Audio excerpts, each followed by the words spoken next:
उत्तर प्रदेश विधानसभा चुनाव से पहले बीजेपी के कई नेता पाला बदल चुके हैं। 2 मंत्रियों समेत 14 से ज्यादा विधायक पार्टी छोड़ चुके हैं। इस बीच बीजेपी में भी टिकटों को लेकर मारामारी साफ तौर पर नजर आ रही है। पहले सब कुछ पर्दे के पीछे हो रहा था, लेकिन कई नेता अब खुलकर सामने भी आ रहे हैं। इसी कड़ी में बीजेपी सांसद रीता बहुगुणा जोशी सामने आई हैं और अपने बेटे मयंक जोशी को लखनऊ कैंट से टिकट के लिए सांसदी तक छोड़ने को तैयार हो गई हैं। उन्होंने इस बारे में बीजेपी अध्यक्ष जेपी नड्डा को एक पत्र भी लिखा है।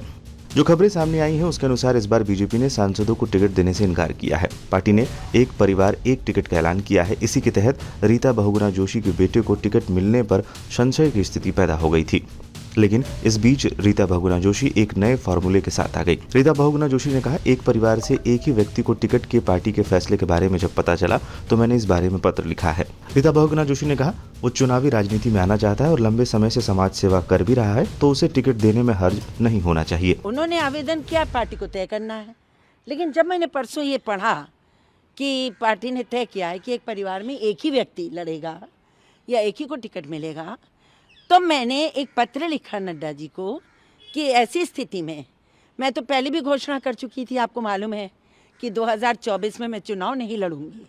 उसका कोई मतलब बच्चे के या बेटे को टिकट लेने से नहीं था। मैंने कहा मैं चुनावी राजनीति छोड़ूंगी और अब मैं सिर्फ पार्टी का काम करूंगी। लेकिन जब मैंने ये पढ़ा कि एक पार्टी एक घर में 2 को नहीं देंगे, तो मैंने ये उनको निवेदन किया है कि अगर ऐसी बात है तो मैं वर्तमान सीट भी त्यागने को तैयार हूँ। यदि आप मयंक को टिकट देते हैं तो आप कहेंगे तो मैं भी इस्तीफा दे दूंगी। So it's an offer to the party. मैं अपने मन की बात उनसे कही है। रीता बहुगुणा जोशी ने ये भी कहा कि मैंने पहले ही 2024 का चुनाव नहीं लड़ने की घोषणा कर रखी है। अब मैं सांसदी छोड़कर पार्टी का काम करना चाहती हूँ। रीता बहुगुणा का कहना है कि अगर मौजूदा सांसद के बेटे को टिकट देने में दिक्कत है तो वो सांसदी छोड़ने को तैयार हैं।